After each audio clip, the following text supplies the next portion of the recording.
Hi hello నమస్తే welcome to our channel.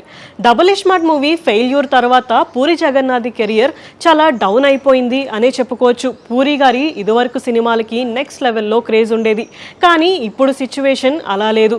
Heroes అందరూ బిజీగా ఉండడం అండ్ కొంతమంది హీరోస్ అయితే అసలు పూరి గారితో సినిమాలు చేయడానికి ఇంట్రెస్ట్ చూపించట్లేదు అని ఇండస్ట్రీలో ఒక టాక్ అయితే వినిపిస్తుంది.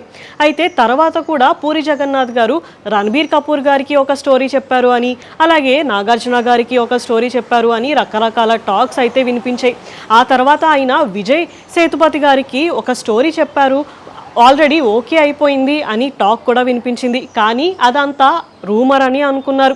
కాకపోతే సడన్గా ఈ మూవీని అఫీషియల్ అనౌన్స్మెంట్ చేసి అందరినీ సర్ప్రైజ్ చేశారు అనే చెప్పుకోవచ్చు. అయితే అసలు విజయ్ సేతుపతి గారు పూరి గారి సినిమాని ఎలా ఓకే చేశారు అని అందరూ కూడా చాలా డౌట్స్ అయితే అడిగారు. దానికి మెయిన్ రీజన్ విజయ్ సేతుపతి గారు సెలెక్ట్ చేసుకునే స్క్రిప్ట్స్ అనే చెప్పుకోవచ్చు. ఆయన సినిమాలన్నీ కూడా చాలా డిఫరెంట్గా ఉంటాయి. అలాంటిది ఆయన అసలు పూరి గారి సినిమాని ఎలా ఓకే చేశారు అని అందరూ అనుకున్నారు. అయితే రీసెంట్గా జరిగిన ఒక ఇంటర్వ్యూలో విజయ్ సేతుపతి గారు ఈ విషయం గురించి ఒక క్లారిటీ అయితే ఇచ్చేశారు. ఆ ఇంటర్వ్యూలో విజయ్ సేతుపతి గారు ఆయన సినిమాల గురించి మాట్లాడుతూ ఆయన చేసిన సినిమాలన్నిటిలో కూడా మహారాజా సినిమా చాలా స్పెషల్ అని చెప్పారు. ఎందుకు అనంటే ఆయన కూడా ఒక అమ్మాయికి ఫాదర్ అవ్వడం అని చెప్పారు. అయితే ఆ సినిమాలో చిన్నపిల్లలని రేప్ చేసే సీన్స్ చేస్తున్నప్పుడు ఆయన వణికిపోయారు అని చెప్పారు.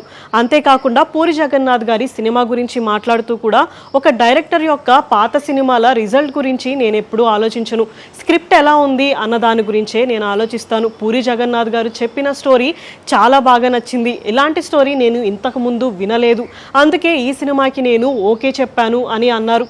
అంతేకాకుండా టబు గారితో కూడా యాక్ట్ చేయడం ఆయనకు ఎంతో హ్యాపీగా ఉంది అని ఆయన షేర్ చేసుకున్నారు.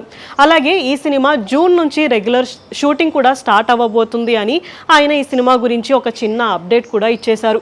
సో ఇప్పుడు వీళ్ళిద్దరి కాంబినేషన్లో వస్తున్న ఈ సినిమా మొత్తం ఇండస్ట్రీ అంతా మాట్లాడుకుంటుంది అనే చెప్పుకోవచ్చు. అసలు పూరి గారు ఎలాంటి ప్లాన్తో రాబోతున్నారు, ఎలాంటి స్టోరీతో రాబోతున్నారు అనేది చాలా ఎగ్జైటింగ్గా అయితే మారింది. సో ఇప్పుడు ఈ మూవీ షూటింగ్ స్టార్ట్ అయిన తర్వాత ఈ మూవీ గురించి ఎలాంటి అప్డేట్స్ వస్తాయో చూడాలి. ఇలాంటి వీడియోస్ కోసం మా ఛానల్ని సబ్స్క్రైబ్ చేసుకోండి.